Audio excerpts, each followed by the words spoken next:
Hi, this is Danny Doyle. I'm joined by Jacob, fresh off of our victory over Ashnard. Just a peek behind the curtain. We did Twisted Tower and Repatriation all together in a single recording session. I think that's going to be like 5 videos, one of which is an hour long total. So we're like at the point of we've been recording for a while. If there's weird pauses, it's because one or both of us is like eating and drinking. And if you pick up on that, I'm sorry, unless you're into it, in which case you're welcome for pizza and water ASMR. But we're here to do Oh, go ahead. If I would have known we were doing that, I would have saved my food that I was eating earlier. We're doing sorry, I was eating. We're doing it already came true. We're doing a I'm not going to call it a tier list. Jacob wanted to do a 0% growth tier list. I feel the need to put this disclaimer at the very beginning of the video so that people don't like tune out when I do the disclaimer or whatever. I don't think that 0% growth's context is a valuable way of judging a unit. I don't think it's a valuable way of rating units. I don't think any of the positions on this tier list are reflective of how good the units actually are. I think that it is on the one hand perfectly valid to say something like at base Kieran is able to immediately promote and have the same stats as Titania as like a point in his favor, but I don't think that saying something like I don't think that is the end all be all of rating units. I think that their bases are a factor, but I think that growths and also like what units are viable, like just as a spoiler, Tyronio is probably going to rank pretty highly on this, despite the fact that he has middling availability, and by the time you get him, you probably have 3 or 4 paladins who are at least on par with him stat-wise. So like he's going to tier highly because his stats were incredible in 0% growths, but saying like, oh, in 0% growths, Tyronio is capable of taking on an entire squad of wyverns in this chapter is not a valid argument for Tyronio being rated highly in a regular tier list. What a unit can do at base is valid and important, but it is not... I don't think that it is a good argument against, like, Tyronio is probably a solid D tier unit in a regular context, or like, yeah. But with that sort of like out of the way, because I've heard people argue like when I say, oh, X unit is bad or whatever, they're like, well, in 0% growth they're able to do this, and it's like that's just not a value. I don't think a ROM that is modified is a valid way to list a like. If I were to say, oh, you know, I think that that Effie is bad because her person skill does nothing because in the Heartseal ROM that I'm playing, she's a troubadour. Like, that's not a valid argument. Think of it this way. Yes, Tyronio is cool and all, and he's, like, pretty strong and everything, but in a growth playthrough, Kieran can do everything Tyronio can do, and he has, like, 4 more movement. And Kanto. I think Mariam's going to be, like, the prime example of, like, a unit who looks so much better in a 0% growth context, but like him not having Kanto and not having 2 range actually hurts a lot. Like Kieran and Jill and Oscar and Astrid and even Makalov can do functionally what Tyronio does, like being a 9-move unit who is the delete button for a portion of the game. And they can do it for a longer time. And they can do it while cantoing, and they can do it while not having to deal with choosing between Gauge and Demiband. And they can do it with 2 range. Forges, and they can use Forges too, which are way stronger than the Laguz weapons. With all of that out of the way, here's how these tiers are generally going to be looking to me. And let me go ahead and turn on like cursor capture so that you can see my mouse. Well, I guess you can't. Hold on. There should be a way to do that. This is a professional recording. What you guys at home what you guys and Trish don't realize is that this was all just a ploy to talk about units all over again, because it's my favorite part of the run. Well, I can't Oh, okay. So you can see the cursor. Yeah, you can see the cursor now. It's because I hadn't clicked on the window. I see Um, a cursor. so yeah, you can see the cursor now. The OBS, I mean, OBS can see the cursor now. Ah, So, without further ado, let's go over the tiers. S tier is not going to be very populated. S tier is the units without whom this run would have been absolutely impossible. They are the linchpins of the run. Uh, in Largo. general, it's going to be like high availability units who were viable for long into the game, but there's at least one I can think of who doesn't fall into that category. But S tier is just they're the creme of the crop. A tier are units who were very large contributors, like part of our main squad for at least some portion of the game, whether that's like they were part of the main squad in the early game, they were part of the main squad in the mid game, or they were part of the team in the end game.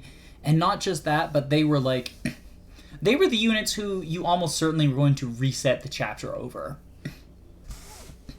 B Man, are they were like a they're sort of middle of the road is B. They were a good part of the squad for a decent chunk of the playthrough, but if they died, I would generally consider not resetting over them. so Um, Tormod, Jeffrey, Largo, everyone in the final chapter. fucking repatriation is a special occasion because I knew that I wouldn't have to use them afterwards. Um, C tier is units who uh, C tier is units who contributed for like a little bit, a few chapters, but they were nothing to write home about. And again, like I probably wouldn't have reset over them. D is some like basically the worst units who you would deploy or use. D tier are people who like maybe they did something in their joining chapter, but that's about it. Think Devdon as a good example of that. And then F tier is people who either literally never left the fucking bench or were actively a hindrance to us. And with that in mind, I think Ike belongs in F tier. Even in the early game, he just didn't do much. It was fun to kill units with him, but I was even in like chapter 2 memeing around whenever I like the only time that I think he was useful was in chapter 2 for the 2 turns before Titania showed up when I needed to make a box to protect Rhys. Yes. Plus he's locked to 1 range for the majority of the game, and even when he got Ragnell, that was just like in a traditional playthrough too little too late in my opinion. But in this For playthrough, sure. he was dealing 6 damage to a Raven that he couldn't even fucking hit. Yeah, And Ravens are not strong enemies. Yeah, I totally get this. No, he just didn't do anything outside of the first few chapters. Do you have any additional thoughts on Ike, or should we move on to Boyd? And I think we'll alternate who goes first. Okay, yeah, I don't really have anything else to add about Ike other than he pretty much just turned into Hard 5 Marth or Hard Mode Binding Blade Roy. He just he was the guy who had to be deployed, and part of the game was keeping him alive. Ugh, and he rescued Leanne in chapter 17, so you couldn't even rescue him. Like, At least someone like Marth has the convoy, so he can give people the convoy, and he can give people. He can Marth open has the chests. fire emblem, he can open chests. Yeah, he can open chests. And Roy has the really good fire affinity, and he can give people like Marcus, Allen, and Lance some extra power. I guess Ike has the whatever it's called, the Earth affinity, but like, I it's supported him usually with the Titania, and then she fell off. yeah, the units he supported just weren't going to be helping very much because he supported so much of the early crew. Speaking of the early crew, what do you think about Boyd? I think I remember Boyd doing a bit of work in the earlier chapters. So I would say maybe because he didn't stick around very long. So maybe around C. would be good because he did more than a D tier unit, but he didn't double anything. He took quite a bit of damage. I think what's going to hurt a lot of these early game units is we didn't see a lot of their contribution because we just soloed the first 9 maps with Titania. I was gonna say that Boyd's a perfect example of a D tier unit. Honestly, I'm curious as to why you don't think that he's D worthy. Like, I benched him as soon as I was able to, right? I guess I deployed him in Blood Runs Red. I guess in my mind, I'm saving D tier for units like Rolf or Soth. What the fuck are you talking about? Rolf goes in S tier. So that's what I was thinking. I mean, I guess because Boyd was deployed free of cost in earlier chapters, he was able to trade item. I'll give that to you. And he was, like, despite the fact that I reset for him a bunch in the River Crossing chapter, I think that he was unironically useful there, just as another unit who could deal damage and take more than one hit. Yeah, in the early game, when the game is... Well, I don't know. Would you still call the early game the hardest part of 0% growth? I think it's one of the hardest parts. I think, like, only having access to Titania while trying to keep Rhys and Ike both alive. I think it's one of the hardest parts. I'll put him in C because I think that you made some good points about, if I remember right, he took more than 2 hits, which is more than what someone like Oscar could say. I think Oscar barely survived 2 hits most of the time. Oscar had the utility of rescue dropping and cantoing, though. That is true. He could rescue drop. But Void's base durability kind of let him help a little bit in those early chapters when you really needed help. Yeah, I had him. He was also helpful in chapter 2. Like, I think you're right. I'll put him in C just because he could hand axe and hammer occasionally. I get to start with Titania. Fucking S tier. Like, not only did the game rank her as amongst the top 5 units and being number 1, I think that even divorced from the game's arbitrary insistence that only combat matters, Titania was the best unit of the playthrough. By a lot.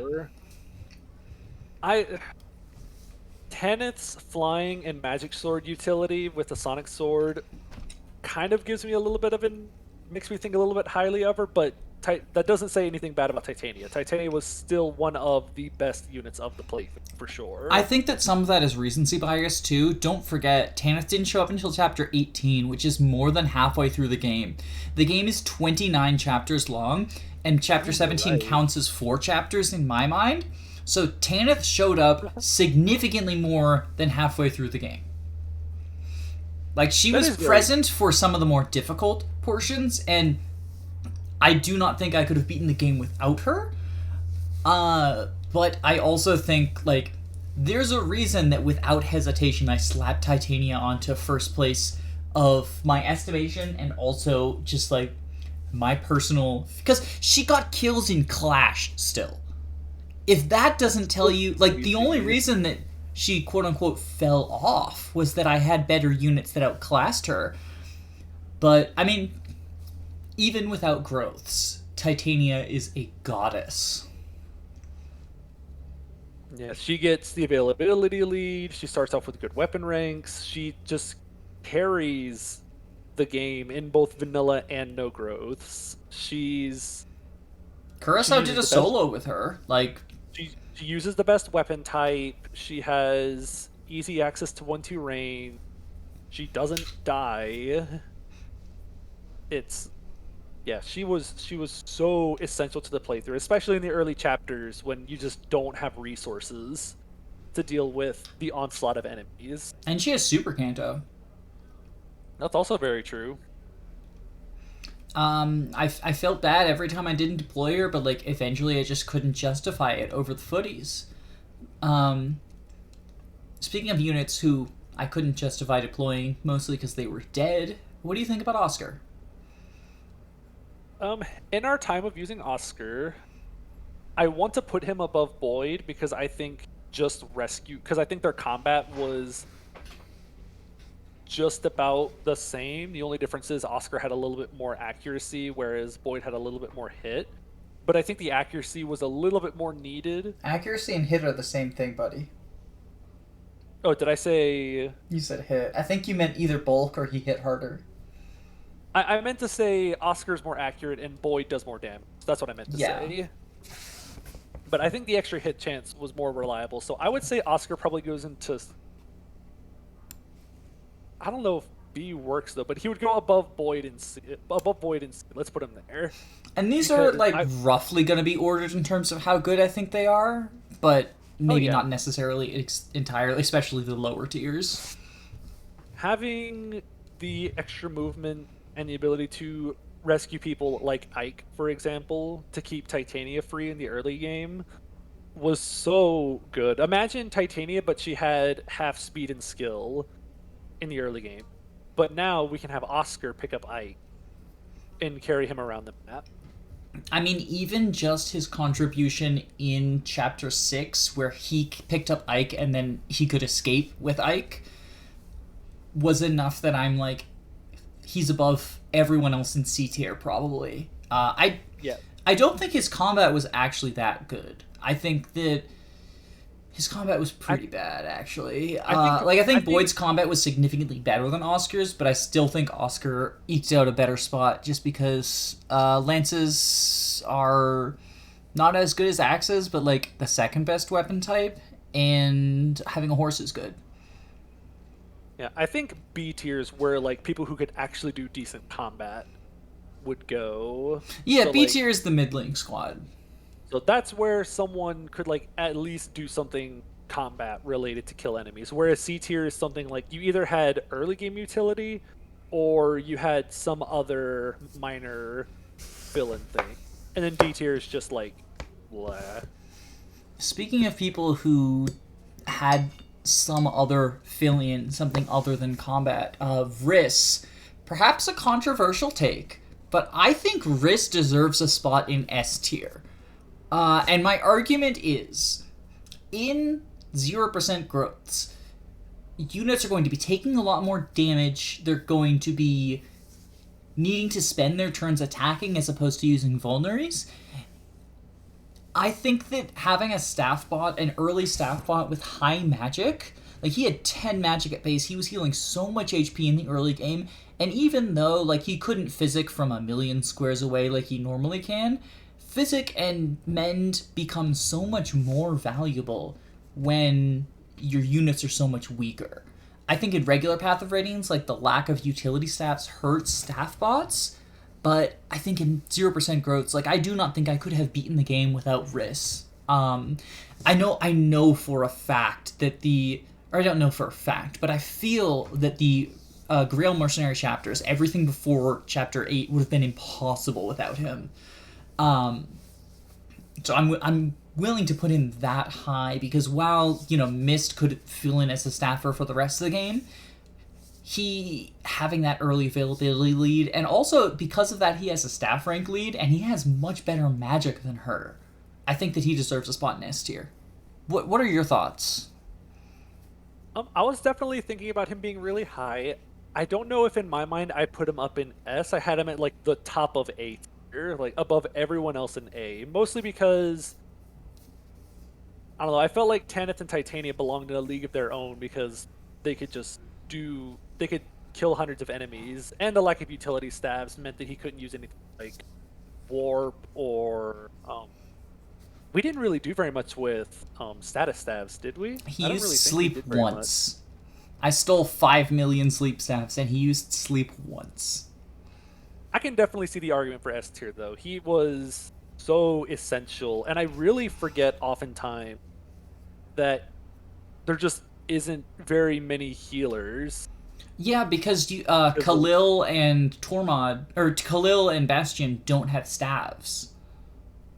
And your only other healer is Mist, who starts off really under level, and she doesn't even have the benefit of someone like Nana or Priscilla, where she starts off on a horse. She gets her horse afterwards.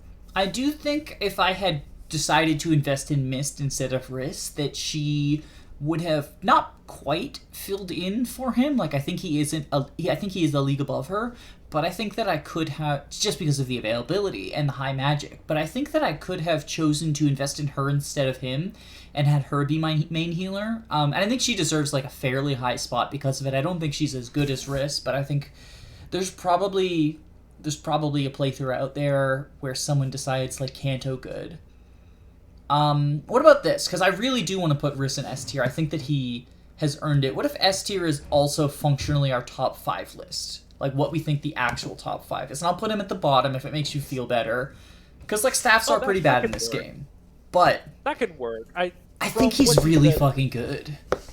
Yeah, especially since he was kind of our only staff for the longest time. Until we could get Tormod staffs trained up. Until we could get Alencia. He really was our only healer for the longest time. I think you mentioned that you fielded him in probably every single chapter in the whole game. Not every single chapter, but the majority of them. I didn't field him in the pirate ship chapter because I wanted to get Mist up to C stabs in case I needed an extra store-bought. But he could have done everything that she did there. Like, she was a worse healer than him in every way, and if I went back and replayed with the knowledge that I didn't end up using her in Without a King, then I would have deployed him instead of her. And I think, other than that, I deployed him every chance I got, except for maybe Solo. I'd have to go back and rewatch the video, because Solo was another one where it's like, it was a weird squad because I had a very different goal than normal in mind. And even without ever attacking, I think he attacked one enemy with a purge at some point in time, but he did get a couple of kills, like, just for fun. Even having no combat at all, he was still having the ability to keep Tanith and Titania fighting longer, and everyone else. He definitely deserves his spot, now that you've mentioned it. I also am biased in his favor because in a draft I one time forged a tome called Respect and killed Shinon with it, and it was like, I went and I talked to Shinon with Rhys, because they have a talk convo, and Shinon was like, Rhys, now that I'm not on your team, I can tell you how much you suck and smell like farts, and I hate you. And Rhys was like, why are you so mean? And Shinon was like, because you suck. And I was like, well, I'm going to teach you some respect. And I killed him with the Respect Forge, and it was overkill, and I loved it. And I actually tried to bribe Mecha into doing that in his last Iron Man, and he got Rhys killed, like you usually do. But F in the chat for Rhys. But I'm definitely, like, just from that personal experience, I probably have a little bit of bias, but I still think he was so useful. I think he's in the top 5 without doubt. Especially with Physic. Being able to run around and Physic people, only from 5 range away, it was still... What did he have, 11 magic after promotion? Something like that. 12, I think. Being able to heal 21 or 22 HP from 5 or 6 tiles away is so useful. Jacob, you fucked up my transition. I told that story about killing Shinon so that you would start talking about Shinon. Talk about Shinon. So... I guess we're only going to talk about early games because we didn't recruit him the second time. I mean, you could briefly mention like him being useless there if you want, or I will when it gets to me. So, early game, it's weird because early game Shinon was like, I would say A tier because he's so good in those few chapters when you have him. I would easily say he's A tier in the early chapters. He one rounds everything, he never dies. The only thing he doesn't have is one range, which definitely does hurt him, but he's so useful in those early chapters that I would say he belongs maybe B just because he can't counter at one range. But the game is more than 6 chapters long. Oh yes, the game is more than 6 chapters long, and whenever we eventually are supposed to get Shinon back, even in a vanilla run where you can bonus experience him, he is just not good.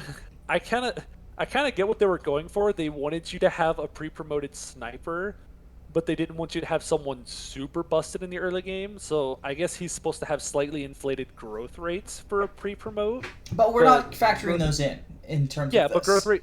That's what I was saying, but growth rates don't exist, so he's just bad. So where do you think that puts him? Because I don't think that he's A or B tier. I think that like him leaving should be counted against him. It should be counted against him Oh yeah, hard. for sure. No, yeah. If we were just talking about the chapters he's in, then yes, he's super good. But I think it's like Orson from FE8, where he's super good in the one chapter he's in, but you can't rank him high because he just doesn't exist for the rest of the game. I don't. Maybe I know this is going to be another one in C, but cause I don't feel like he belongs in D. I thought he was just too useful in the early chapters. I mean, if he belongs in D, then so did Oscar and Boyd because they were available. Basically, they were only deployed in the chapters that he was available in, and he performed better than them. Yeah, so definitely C tier, just because in the chapters he was around in, he was, again, he one-rounded everything that he went in combat against. I would say maybe below Oscar, because Oscar had utility longer than Shinon stuck around. Oscar was also available for Gallia and Blood Runs Red. I also used him in the Prison Break chapter, but I ended up not needing to. Like, he was just a superfluous unit. And he was also available in A Brief Diversion, which Shinon was not. And I guess he technically was available in the Illyana Defend map, but I didn't use him. But Shinon being able to kill everything before we had access to people like Jill, Tanith, Moirim, he was able to fill in that niche as a second kill something bot when we really needed one. And so was Gatrie. Gatrie did come back, but then Gatrie fucking died. I kind of want to put him here. Like, I think that he is actively worse than Boyd. Actually, you know, I think he's better than Boyd. We can put them next to each other because they're like BFFs. I think that's fair. I think Gatrie did much more than Boyd did, even just by holding positions and distracting. Yeah, he was available in the Battlefield one where you first get Soren. He was available in Pirates Aground, and he was available in Chapter 7, and he dodged that lightning in his return chapter. So I think for that alone, C tier.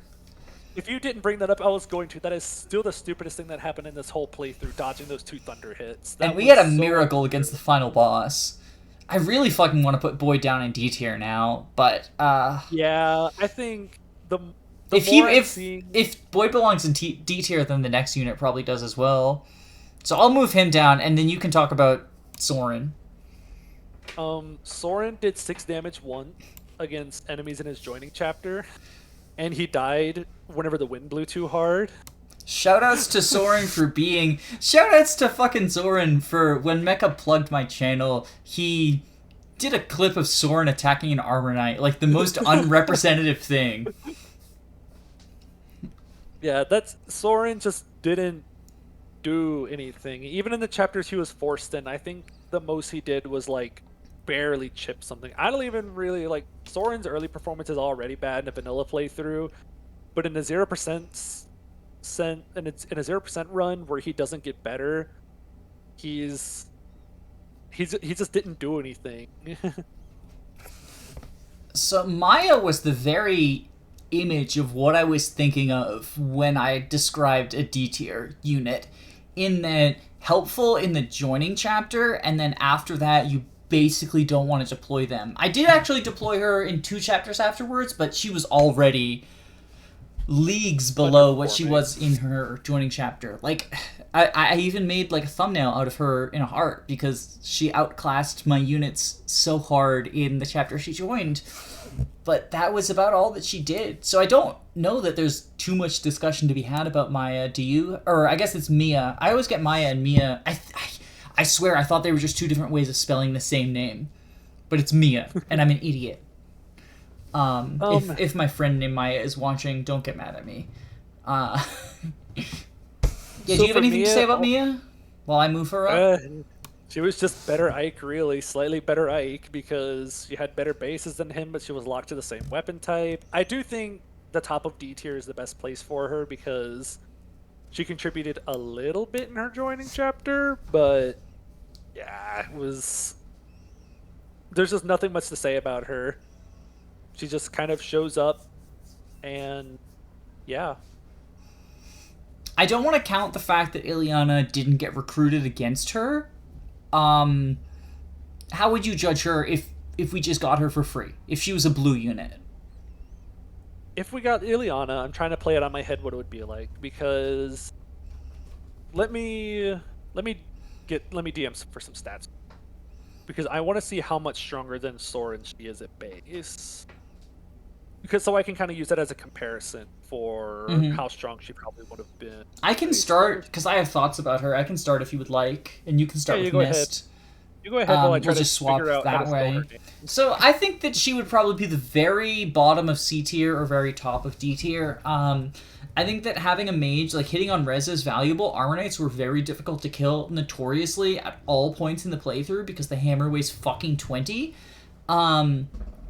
I think that she would have potentially been useful for Gallia and for Blood Runs Red. Just like I would have just deployed her instead of Soren in Blood Runs Red, and I think at that point, like I would have had her in the desert, I guess, but she would have like slightly contributed, kind of, sort of, but she's not someone I would have reset over dying, and she's not. I guess I could have made her into a sage with staves, but that probably would have fucked over Tormod, and I preferred celerity. In the hypothetical situation where I have Illyana. So yeah, I guess I would put her at the very bottom of C tier. Less valuable than Shinon and Gatrie because the amount of time she sticks around would probably be comparable to them. Do you have different thoughts than that? Let me put something into perspective. She has 2 more magic and 1 more speed than Soren. Hey, that's higher stats than him. Like, I deployed him in several chapters, and having a second Soren in the desert would have probably been better than having, like, who the fuck did I even deploy there? Like, Kieran? Yeah, I think you actually did deploy Kieran in that chapter. I think she could have been nice to have. I don't know if we could have gotten any long-term gain out of her, just because it's supposed to be a growth unit, of course. I think she could have contributed some if we had gotten her. Because, well, actually, she's not locked to Thunder Magic. That's right. I was gonna say she has the higher Might of Thunder, but no, she can. No, and well, I went over like the weapon ranks and whatnot. Tormod like outclassed both of them in terms of weapon ranks anyway, because he joins with C, D, and E, and when he promoted, those go up to like D, D, and C or something. Like, I don't think he gains any fire, but he does gain thunder and wind, maybe, or something. I don't remember specifically. I went over it in a video. Mercury, get out of the way. I'm recording. But I don't think her ranks are relevant because, like... they would just build too slow. You'd have to give her some kind of arm scroll to make it useful, or you'd have to promote her. Promoting her would get her bolting, but, like, Tormod got bolting pretty easily. We had plenty of people who could bolting by the time we got them. I think that's a pretty fair place where she would have ended up. What do you think about Mist? Ignoring the fact that I suicided her into the Black Knight for memes, what are your thoughts? I think if we had trained up Mist and gotten her promoted, I'm trying to think of like a relative time when we would have gotten her promoted would have been. Maybe around Serenus Forest? I potentially would have promoted her instead of Marcia, is one thing that I could have done. Okay. Because the extra move on Marcia ended up not mattering. So and we did that for the chapter Astrid joins in, right? Yes. But I could have done it, like, for the chapter before. It would have been useful to have Kanto on the Crow chapter. I think having her promoted would have been really helpful, because Physic is a minimum 5 range. And what's her magic at base again? I want to see what it would have been compared to Rhys. It's much lower than Rhys's. She would have had 8 magic after promotion, which is... It's not that much lower, actually. Yeah, she would have still had the 5 physic range, but she could have healed 18 HP from 5 tiles away, but she would have had the extra points of move and Kanto. And using Alencia in those last few chapters was really helpful, being able to fly in somewhere, heal, and then run out of enemy range. I think having that for earlier chapters as well would have been really, really helpful if we would have known that we could have split the resources and allowed it to happen. It is, however, worth noting that she would have healed for less and had less range than both Illyana and Rhys. Very true. And also, like, the investment of resources is not necessarily free. It would have made Marcia slightly worse. I think it would have been worth it, potentially. But it also, like, because of deployment slots, it likely would have been either her or Rhys, and it's harder to get... Actually, it's not, because she gets C staffs upon promotion, so, like, either of them could have gotten to Ashera on time. Or fucking Tormod to Ashera. I think she might have ended up in B. I'm glad that we're on the same page about that. Because I think, whereas Rhys has more magic, he heals for more, he has a higher base staff rank, he has early availability, and even early on, even though he did almost no damage, early on, hitting on res is pretty useful. We could have gotten some decent chip out of him if we really tried. But Miss just was never going to have that. Having swords up on promotion, she would have always had 4 staffs in her inventory. I can't imagine you would have ever given her a weapon. Missing out on Purge is a little bit, like, sad, but I almost never used it. Yeah, I think by the time we realized that we had it, enemies were so strong that we had sub 50 hit chance on things. Well, I realized I had it. I just, like, thought it was less valuable than an extra staff. So I think that would have been a good place for her. She would have been just a heal bot. She would have just healed things and done nothing else. But she wouldn't have had the... What is it? Like, the extra availability, of course. Like, you can't deny that we needed Rhys in the early game. But I do think we could have interchanged them out, and it would have played out very similarly if we would have invested in Mist instead. I think we would have still gotten through just about as easily. But maybe the extra magic on Rhys really mattered, because that's an extra tile he could heal from. If he had 12 on promotion. I can't remember if he had 12 or 11 promotion. 12 or 11 magic. I think he had 12 or 13. I can't remember which. Okay. You can pull it up on Oifibot while I start talking about Marcia, the next unit on our list. I'm trying to search it up. So, oh, here it is. Marcia... I am honestly tempted to put her in D tier because her combat was so suboptimal, and I can't really think of situations where rescue dropping with her came in handy. She was nice to have in Blood Runs Red for arriving, but that was more due to my own poor planning than anything. And I guess she was helpful on the second boat map because of opening chests, but that ended up not being necessary. And as a disposable flyer, she was useful in Chapter 17, but... Like, can you think of a point where her being able to fly and rescue was helpful in the playthrough? The boat map was kind of helpful, like the first one with all the ravens. We got. She wasn't. I didn't deploy her there. I didn't deploy her there. I couldn't keep her alive. That's right. I some of it I find it so hard to put her that low because I have Growth's playthrough stuck in my head where I bonus experienced her. Oh, she's the best. She's the best unit in the game for LTCing because she saves you.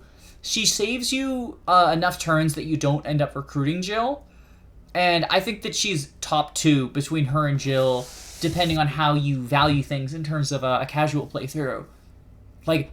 This is a prime example of why this tier list idea is like not actually a tier list. This is just ranking units in terms of how valuable and how theoretically valuable they would be in the playthrough. But like I cannot justify putting Marcia any higher than D. I would argue that like Maya was more useful than her. Actually, no, I wouldn't argue that. But I think very top of D is like the highest I'm willing to go. Unless you can convince me otherwise with a concrete example of when her rescue drop, because normally with flyers the rescue drop utility makes up for poor combat. Like that's why Shanna, even if she wasn't good in terms of like being able to use the silver lance and stuff, would still be a top tier unit because she can rescue drop in so many areas. But like when did that come up for Marcia? Blood Runs Red, she arrived, but, like, was that even necessary? Like, I could have arrived with Titania or Kieran if I hadn't planned poorly and wasn't under so much pressure. Yeah. I hate to say it, but I think you are right, because every moment I can think of where flying was useful, we also had Jill. Yeah, Jill shows up, and having a second flyer didn't help much either. Because, like, what was I doing with the second flyer? I guess the desert was kind of helpful because she could carry, like, the thieves around, which... Wait, do thieves have full... Thieves have full move in the desert, Thieves have full move in the desert. The only thing I used flyers for in the desert, other than, like, being able to carry things... I used Jill for combat, but I think I used Marcia to help ferry Stefan over. Yeah, the only times I can ever think of it were moments like that where you needed Jill fighting somewhere, so Marcia filled the niche of carrying people around, but... Yeah, it's sad that she died in Serenus Forest, but every time I think about it, I just can't think you could have ever justified fielding her after Serenus Forest anyways. I couldn't justify fielding her in Serenus Forest. Like, she was actively detrimental to me in the chapters that weren't the Debarn solo. Yeah, as much as I hate to admit it because I love Marcia so much, but I do think she belonged pretty low. I don't even remember us doing a whole lot of rescue shenanigans anyways that she could have helped with. Mostly because we needed all of our people who were best at rescuing were our best combat units. So we didn't want them to rescue because we needed them. And our foot units weren't able to be rescued often because they were Laguz or Largo. So I totally see where you're coming from with this. I just still have it so stuck in my head where I play the game and I give Marcia, every angelic robe, every Draco shield, give her bonus experience. But I will concede that she definitely was not as useful in this run as I would have hoped she could have been. I mean, not to rub salt in the wound, but it's time for you to talk about why Leth is actually good. Oh, I actually love Leth. Even in vanilla playthroughs, I love using Leth for, the first few chapters. She's great because she one-rounds pretty much everything but Armor Knights when she joined. She has just as much movement as your Cavaliers, right? She has one less move than Titania at base, I believe. While untransformed, she has when untransformed, she has promoted. Okay, talking. When she is untransformed, she has promoted foot unit movement, and when she is transformed, she has promoted mountain unit movement. I'm pretty sure that's how it works. Okay, she has 9 move when transformed, and that is the same as Paladins. I think. I would say she would belong above Mist in B. I don't know if she would belong in A, because she just couldn't... She couldn't fight in the mid... I know we deployed her in, Clash, but I think that was more of a, hey, we have a deployment slot, why not field Leth kind of thing. But I guess she still had shove utility. I mean, she was in our squad for a huge chunk of the game, and isn't that what A tier is? She was she was bread and butter for early game and mid game. I'm counting early game as not just the Grail Merc squad, because the Grail Merc squad is functionally a prologue. Early game, yeah. I feel is everything up until you get to... early game is leaving Crimea and entering Begnion. Everything prior to I would say arrival in Begnion is the early game. I would say around the Astrid chapters, the end of the early game. Yeah, I think once you get off the boats, you're done with the early game. And then mid game is the Begnion arc and some of the Dane arc. Without a king, yeah, without a king. Without a king. That's and the chapter then I was gonna say, the end game is solo plus retaking Crimea. Yes. So... And she was... I used her in, fucking the Nysala chapter. And I used her in... and part of that was, Roar. Oh, yes, even without being a meme, being on Roar Squad is good. The Roar Squad is good. The Charm Brigade is sort of the equivalent to the Roar Squad in my FE4 playthrough. I've nicknamed the trio of Charmers the Charm Brigade. But the Roar Squad, just I love it. Team Roar. Yeah, roaring alone, whenever her combat started to fall off, being able to roar something and just remove them from the field for a turn. Do you think B or A? I'm. Oh, sorry, I interrupted you. I'm sorry. No, you're good. I was just gonna say, having the ability to remove one enemy for a turn to take pressure off was so helpful. I think A would be good. If we start filling up the A tier with people that seem considerably better than her, then I might suggest bumping her down to B, but I think A is a good spot for her right now. Mordecai, on the other hand, I think is solidly in B. We dropped him pretty fast once we left the boats. I think I know better or worse than Mist. His gauge hurts him a lot. Is that what you were gonna say? I was gonna say what really hurts Mordecai versus Leth is combat-wise. Mordecai has the higher strength. Mm-hmm. I think he actually has the potential of one-rounding armors in the early game. I think I remember him being able to do that. Yeah, because like cats are supposed to be fast and tigers are strong, but like surprise, tigers are also fast. So what really hurts him is by the time you get the demi-ban, you already have someone else you want to give it to. So it's hard to justify giving him the demi-ban when Moaram joins, because why not just deploy Moaram instead? So I think that's why being able to smite things is pretty good, even just for the desert chapter alone. Being able to smite things is pretty cool. I don't think we needed smite as much as I thought we were going to, because smite really helps with saving turns, and we weren't too concerned about going fast in a lot of cases. There's a few maps where smite would have been useful, but by then he was like outclassed. Plus, smite and roar cannot go in the same unit, and that means that he wasn't a member of the roar team. That is true.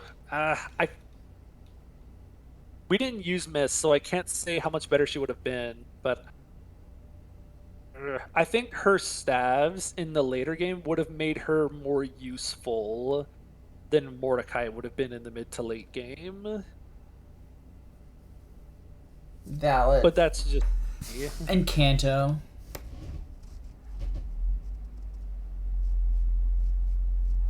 I think that Mordecai ranks higher for me because he because like again, he was useful in the early game. His gauge fucks him over hard though. It does. Like having to wait, because we saw back in Twisted Tower in the final chapter where those first few turns are usually the hardest one, because that's when the enemy starts closest to you. Yeah. And those are turns when Mordecai just can't do anything. Or also think about the chapter that Astrid joins in, where all of the enemies are on that middle boat, and you need combat immediately. You just don't have time to wait for Mordecai to transform. And we can't even use Laguz stones in his favor, because we needed those Laguz stones in the later chapters. Yeah, I mean, I needed to save 2 uses for Enna, and I knew that, or I wanted to save 2 uses for her, like, till the very, like, from the very start. So only having 2 that I wanted to spend both on Rhys, and one of which in solo I was like, I need to. And the other one I was like, well, it's either going to be Moment of Truth or Clash, and I decided on Moment of Truth because I've got fewer units to perform the early actions. So the way I see it is Mordecai is better than Mist when transformed, but I think Mist being able to use staves from turn 1 onwards for the whole chapter without having to worry about gauge would put her a little bit over. But don't get me wrong, if we had gotten to use Mordecai's combat more often in the early game, I think he would have been a monster in the early game. If we didn't have to worry about his gauge, he would have been easily one of the best units on our squad if we didn't have to worry about his gauge filling up. Somebody without a gauge who I think ranks lower than Mordecai is Volk.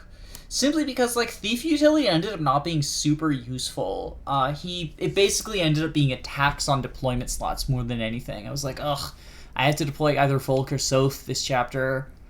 That's very true. Think about, like, Without a King or something, where there's all those chests to open up, and it's like, or... It was annoying.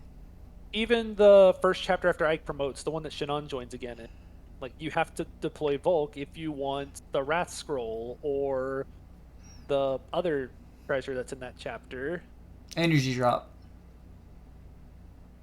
So, and I know even in vanilla, his combat is subpar. Or sorry, I was thinking without the king, his energy drop. Sorry. Right, there's something else good in one of those in one of those chests. Actually, I think there's like a silent staff in one of those chests That we ended up not using. Do you want to talk about Kieran? Like, we're already 50 minutes in. I don't want to spend too much time on like a unit like Volk, because there's not much to talk about. Kieran, like, Kieran. Don't you mean Titania 2 without the early game? Yeah, Titania 2 Electric Boogaloo. I think even though he was lacking the early game that Titania had, easy S tier. Oh, yeah, okay, good. Titania 2. I think that he's probably, like, the only... He's only above Rhys in terms of S tier. I think that he could be, like, 4th place in any reasonable top 5. But, yeah, fucking easy S tier. Plus, just, like, it's all redheads. I did not know until this playthrough how useful giving bows to Kieran could be. He never got Killer Bow, he never got Brave Bow. I was disappointed, but what are you gonna do? But Kieran was so helpful. Being able to instantly promote him and have a second Titania before we had access to someone like Kenneth or Jill was so nice and so useful. And again, like, I mean, I think Kieran is one of the best units in the game outside of 0%, yeah. But I don't think that him being able to instantly promote and become Titania is that much of an argument in his favor. It does mean that he's roughly RNG proof, but it's also like, you know, I wouldn't use it as an argument in a standard tier list setting. We're about 50 minutes in. What do you say that we cut off the video here, and then do the second half, see if we can get the second half taken care of all at once? I didn't realize it was going to take so long. Well, we also had the introductions, so maybe the second part will go a bit faster. Well, like, comment, and subscribe to see that. Bye-bye. Bye.